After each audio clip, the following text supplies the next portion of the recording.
Alors on raconte un rêve exactement, je pense, comme on raconte un film. On raconte les plans, les séquences, les images, et puis on raconte les actions.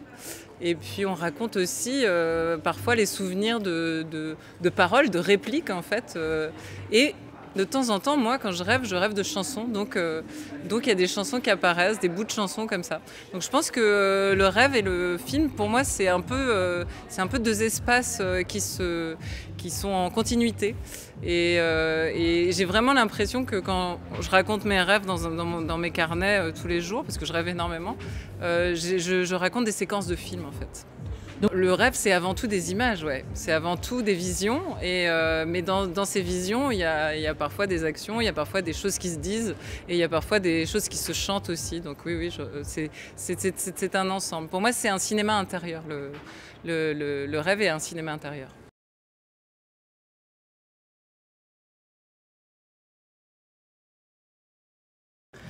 Alors moi, pour ma comédie musicale principalement, je suis partie beaucoup des chansons.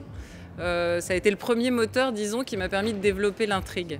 Et parce que les chansons, elles ont une concision, elles doivent. D'ailleurs, j'ai coutume de dire que mes chansons, je les écris comme des plans séquences. Donc, pour moi, c'est déjà un premier effort pour circonscrire une atmosphère, une action, voilà, quelque chose qui se déroule dans un temps précis sous nos yeux.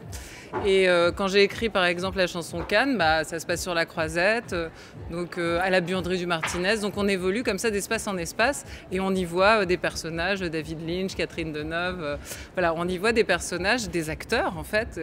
Le rêve, il y a aussi des acteurs dans un rêve et pareil comme dans un film en fait, c'est la même chose. Donc moi quand j'écris des chansons, j'ai vraiment l'impression d'écrire principalement des plans séquences. Ouais.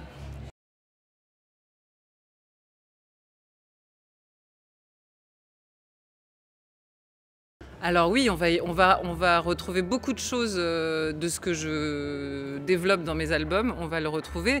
Il y a ma comédie musicale, c'est aussi un hommage à la musique des années 80, à la musique synth-pop, new wave, cold wave de l'époque, donc Depeche Mode, les Comatines, Soft Cell, Etienne Dao, etc. Donc il y a des chansons qui racontent ça, qui racontent vraiment mon amour de cette musique-là. Et puis il y a aussi le contexte dans lequel ça se passe, c'est la montagne corse. Les trois adolescentes font 9 km dans la montagne pour aller la nuit en faisant le mur pour aller dans la boîte de nuit. Il y a ce contexte comme ça, très naturel, très vaste, très étoilé de la montagne corse.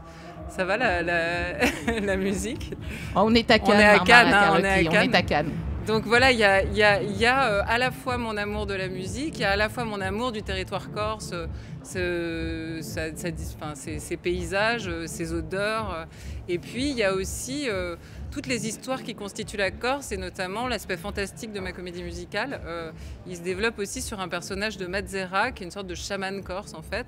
Et donc la comédie musicale passe d'un hommage comme ça à ces trois adolescentes qui aiment la musique de leur époque et qui vivent un peu pour ça, qui dansent et qui chantent comme ça dans la montagne, en fait un film fantastique où il va se passer une sorte d'épiphanie, de symbiose avec la nature grâce à cette chamane qu'ils rencontrent. Donc il y a plein d'ingrédients qui sont à la fois de ma vie très intime, de mon rapport très intime avec le territoire corse et en même temps d'une vie qui est plus, voilà, qui est plus mentale et plus cérébrale et plus urbaine aussi, qui est celui du domaine de la musique.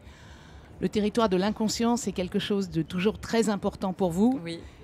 Là aussi, comment on écrit l'inconscient ?